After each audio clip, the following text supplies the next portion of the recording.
अस्सलाम वालेकुम। उम्मीद है आप सब खैरियत से होंगे। मेरा नाम अनम ख़ान है और मैं क्लिनिकल साइकोलॉजिस्ट हूँ। आज मैं आप लोगों से एक इम्पॉर्टेंट टॉपिक पर बात करना चाहती हूँ जो कि है self diagnosing ADHD through online test. Simple अल्फाज में ये कि ऑनलाइन टेस्ट के ज़रिए अपने आप को एडीएचडी ख़ुद से डायग्नोज़ कर लेना बग़ैर किसी भी प्रोफ़ेशनल हेल्प के। रिसेंटली एक क्लाइंट मेरे पास आई थी और उन्होंने मुझे आकर ये बोला कि उनको एडीएचडी है। जब मैंने उनसे पूछा कि उनको किसी ने डायग्नोज़ किया, तो उन्होंने ये बताया कि मैंने एक ऑनलाइन टेस्ट किया था और वहाँ से मुझे ये डायग्नोसिस मिला है कि मुझे एडीएचडी है। तो क्या आप लोगों को लगता है कि ये इतना सिंपल है? तो आज हम इसी बारे में बात करेंगे।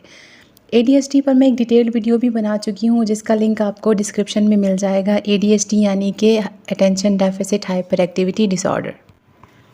एडीएचडी एक न्यूरो डेवलपमेंटल कंडीशन है जो कि बच्चों और बड़ों दोनों को मुतासिर कर सकती है।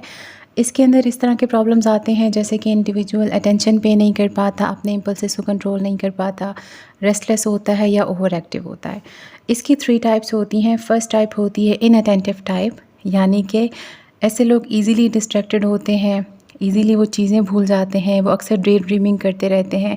मिसाल के तौर पर एक बंदा लगातार अपनी कीज़ रख कर भूल जाया करे, वो अपनी इंपॉर्टेंट मीटिंग्स भूल जाए, अपॉइंटमेंट्स भूल जाए, या तो वो कोई भी टास्क शुरू करे लेकिन उसको फिर ख़त्म ना कर पाए।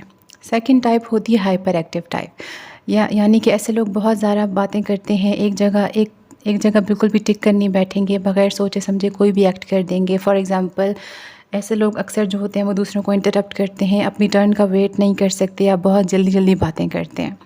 थर्ड टाइप होती है कंबाइंड टाइप, यानी इसमें जो है इनअटेंशन और हाइपर एक्टिविटी या हाइपर इम्पल्सिविटी के सिम्टम्स होते हैं। अब बहुत से लोगों को ये लगता है कि एडीएचडी सिर्फ बच्चों में होती है, लेकिन ऐसा बिल्कुल भी नहीं है, क्योंकि एडीएचडी के जो सिम्टम्स होते हैं वो एडल्टहुड में भी कंटिन्यू हो सकते हैं। लेकिन एडल्टहुड के जो सिम्टम्स होते हैं वो थोड़े से डिफरेंट हो जाते हैं, क्योंकि एज के साथ साथ ये सिम्टम्स चेंज भी हो जाते हैं। जिस तरह से हम बात कर रहे हैं एडल्ट एडीएचडी की, ठीक है, तो इसमें काफ़ी मिथ्स भी होती हैं, लोगों को इसको लेकर काफ़ी मिसकॉन्सेप्शंस भी होती हैं। जैसे कि सबसे पहले ये कि ये सिर्फ बच्चों को ही हो सकता है, ये बड़ों को नहीं हो सकता। तो ये बिल्कुल फ़ॉल्स है, क्योंकि एडल्ट्स को भी एडीएचडी हो सकता है, बस उसके सिम्टम्स एज के साथ साथ चेंज हो सकते हैं। अगर फॉर एग्ज़ाम्पल एक और ये मिथ होती है कि अगर मैं हाइपर एक्टिव नहीं हूँ तो इसका मतलब है कि मुझे एडीएचडी नहीं है। तो ये भी बिल्कुल फ़ॉल्स है, क्योंकि एडल्ट्स में जो इनर रेस्टलेसनेस होती है, ठीक है, वो रिप्लेस हो जाती है फ़िज़िकल हाइपर एक्टिविटी से। जिस तरह के बच्चों में फ़िज़िकल हाइपर एक्टिविटी होती है, तो जो एडल्ट्स होते हैं उनमें इनर रेस्टलेसनेस होती है, ठीक है, उसके सिम्टम्स होते हैं। इसके बाद एक मिथ ये है कि मैं अपनी जॉब और लाइफ में अगर प्रॉपर मैनेज कर पा रहा हूँ चीज़ों को तो मुझे एडीएचडी नहीं है। तो ऐसा बिल्कुल भी नहीं है, क्योंकि काफ़ी लोग जो होते हैं वो हाई फंक्शनिंग इंडिविजुअल्स होते हैं, लेकिन वो अपने सिम्टम्स को जो है मास्क करते हैं, यानी छुपाते हैं, लेकिन वो साइलेंटली सफ़र कर रहे होते हैं। मिसाल के तौर पर एक ऐसी फ़ीमेल है जो कि ऑफ़िस में अपना काम बिल्कुल ठीक तरीके से कर रही है, बिल्कुल ठीक बिहेव कर रही है, लेकिन जब वो घर में है तो वो ओवरवेल्म्ड फ़ील करती है, वो अपने स्मॉल टास्क जो होते हैं वो भूल जाती है, अपने अपॉइंटमेंट्स भूल जाती है, अपनी अपॉइंटमेंट्स मिस कर देगी। इसके अलावा वो ऑर्गेनाइज्ड नहीं होती है। अब हम देख लेते हैं कि जो ऑनलाइन टेस्ट है तो वो सिर्फ ऑनलाइन टेस्ट ही आपके लिए काफ़ी क्यों नहीं होता कि वो आपको डायग्नोस कर सके। ऑनलाइन एडीएचडी का टेस्ट एक फ़न या इंटरेस्टिंग टेस्ट तो हो सकता है, लेकिन वो कोई भी डायग्नोसिस नहीं होता है, ठीक है, क्योंकि वो सिर्फ एक स्क्रीनिंग टूल होता है जिसमें आपसे कुछ सवाल पूछे जाते हैं और आपको उसका येस और नो में जवाब देना पड़ता है। लेकिन इसमें प्रॉब्लम ये आती है कि वो टेस्ट आपकी चाइल्डहुड हिस्ट्री को नहीं देखता, आपकी डेली फंक्शनिंग को नहीं पूछता और किसी और मेंटल इलनेस को रूल आउट नहीं करता, ठीक है। तो जैसे कि मिसाल के तौर पर एक इंसान है, वो हर टाइम थका हुआ है, वो चीज़ें भूल जाता है, वो कंसंट्रेट नहीं कर पा रहा और वो ये समझे कि उसको एडीएचडी हो गया, क्योंकि ये चीज़ें किसी और मेंटल इलनेस की वजह से भी हो सकती हैं, जैसे कि किसी को डिप्रेशन है, ट्रॉमा है, एंग्जाइटी है या इवन थायराइड का इशू भी हो सकता है, जिसकी वजह से भी कंसंट्रेशन में या हर टाइम जो है किसी काम में दिल ना लगना, इन चीज़ों के सिम्टम्स आ सकते हैं। अब पुअर कंसंट्रेशन, जैसे कि मैंने बात की कि पुअर कंसंट्रेशन कुछ और कंडीशंस की वजह से भी आ सकती है जो कि बिल्कुल एडीएचडी की तरह दिखाई देती है। जैसे कि सबसे पहले बात करते हैं एंग्जाइटी की। एंग्जाइटी में भी आप हर वक्त जो है ओवर थिंक करते रहते हैं, परेशान रहते हैं और आप फोकस नहीं कर पाते। जैसे मिसाल के तौर पर एक फ़ीमेल है, उसका एग्ज़ाम है और वो कुछ भी याद नहीं कर पा रही है। अब इसकी वजह ये है कि उसके दिमाग में बार बार यही चल रहा होता है कि अगर ऐसा हो गया तो क्या होगा, अगर मैं फ़ेल हो गई तो क्या होगा, अगर मेरे इतने मार्क्स ना आए तो क्या होगा। तो उसकी जो दिमाग में व्हाट इफ़्स चल रहे होते हैं, उस वजह से वो कंसंट्रेट नहीं कर पा रही होती है। तो उसकी रीज़न एंग्ज़ायटी होती है, उसकी रीज़न ये नहीं है कि उसको ADHD हो गया। सेकंड आ जाता है डिप्रेशन। डिप्रेशन के सिम्टम्स में अगर आप साइकोलॉजी के स्टूडेंट्स हैं तो आपको पता होगा कि इसमें लो एनर्जी होती है, माइंड स्ट्रक होता है, जिसको हम जो कहते हैं ब्रेन फॉग है, या इसके अलावा ये कि किसी भी काम में दिल नहीं लग रहा होता, वो हम अपना जो काम होता है वो डिले कर रहे होते हैं, हमें लग रहा होता है कि हम बहुत सुस्त हो गए हैं, ठीक है। अब जैसे मिसाल के तौर पर आप अपना काम भूल जाते हैं, आप मेंटली हर टाइम थकन फ़ील करते हैं और आपको लगता है कि आप लेज़ी हो गए हैं, लेकिन आप लेज़ी नहीं होते बल्कि आप डिप्रेस्ड होते हैं। थर्ड आ जाता है ट्रॉमा या PTSD।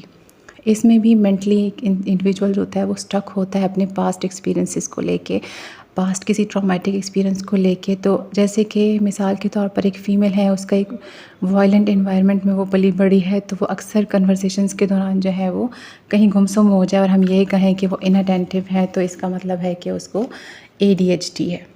फोर्थ आ जाता है थायराइड का इशू, ठीक है, थायराइड का या विटामिन डेफिशिएंसीज। तो थायराइड या विटामिन डेफिशिएंसीज की वजह से भी ये फ़िज़िकल हेल्थ इशू है, ठीक है, लेकिन इसके साथ भी पुअर मेमोरी या बाकी थकन वगैरह के सिम्टम्स हो सकते हैं, ठीक है, या आप कंसंट्रेट नहीं कर पाते हैं, इनअटेंटिव होते हैं। इसके बाद आ जाता है स्लीप प्रॉब्लम, ठीक है, अगर आपकी पुअर स्लीप है तो भी आपका ब्रेन अफेक्ट होता है, सेम उसी तरह जिस तरह के ADHD के सिम्टम्स में होता है। आप लोगों को प्रोफेशनल हेल्प की ज़रूरत क्यों होती है? एज़ अ साइकोलॉजिस्ट मैं आपको ये बताना चाहती हूँ कि अगर आप साइकोलॉजिस्ट के पास जाते हैं तो वो आपको फुल क्लिनिकल असेसमेंट आपकी करते हैं। उसमें आपकी चाइल्डहुड हिस्ट्री वो लेते हैं, आपकी स्कूल लाइफ, इसके अलावा आपकी जॉब, फैमिली, इवन आपकी कोई भी अगर मेंटल इश्यूज़ हैं, कोई भी आपकी मेडिकल हिस्ट्री है या आपके कोई भी और मेंटल इलनेस है, उसको भी वो रूल आउट करते हैं, ठीक है। तो ये प्रोफेशनल टूल यूज़ करते हैं, जैसे कि ADHD डायग्नोस्टिक इंटरव्यू होता है, इसके अलावा बिहेवियरल चेकलिस्ट होते हैं, या कोई और इशू है जैसे कि मैंने पहले भी बात की कि एंग्जाइटी, डिप्रेशन या कोई और मेंटल इलनेस है, तो उसको भी रूल आउट किया जाता है। और ये सब करने के बाद ही राइट डायग्नोसिस जो है वो मिलता है, ना कि सिर्फ लेबल मिलता है। जिस तरह से लोग कहते हैं कि मैंने टेस्ट किया तो मुझे डायग्नोस हो गया कि मुझे फ़लाँ बीमारी हो गई है, ठीक है। तो आप सिर्फ अपने आप को लेबल कर रहे होते हैं किसी एक टेस्ट की बुनियाद पर। तो इस तरह नहीं होता है, बल्कि आपको प्रोफेशनल हेल्प की ज़रूरत होती है, जो आपकी प्रॉपर स्क्रीनिंग करते हैं, प्रॉपर असेसमेंट करते हैं, उसके बाद जाकर वो आपको डायग्नोसिस देते हैं। क्योंकि जो ADHD का ट्रीटमेंट होता है वो एंग्जाइटी और ट्रॉमा से बिल्कुल डिफरेंट होता है। तो इस सारी डिस्कशन का मकसद सिर्फ यही था कि आप सब में से ज़्यादातर लोग जो होते हैं वो टिकटॉक यूज़ करेंगे या इंस्टाग्राम यूज़ करते हैं, तो वो उस पर अक्सर कुछ शॉर्ट वीडियोज़ होती हैं जिसमें सिम्टम्स होते हैं, ठीक है। तो वो अवेयरनेस के लिहाज तक अच्छी चीज़ है कि आपको अवेयरनेस होनी चाहिए कि ADHD क्या है, एंग्जाइटी क्या है, लेकिन अपने आप को लेबल कर लेना किसी भी कुछ सिम्टम्स को देखकर, जो थोड़े से सिम्टम्स देखकर अपने आप को लेबल कर लेना, ये अच्छी चीज़ नहीं है, बल्कि आपको प्रॉपर असेसमेंट और सपोर्ट लेनी चाहिए। Thank you so much video देखने के लिए। अगर आपको इससे हेल्प मिली है और अगर आप इस तरह की मज़ीद वीडियोस देखना चाहते हैं तो चैनल को ज़रूर सब्सक्राइब करें और कमेंट कर दीजिए। Thank you so much. अल्लाह हाफ़िज़।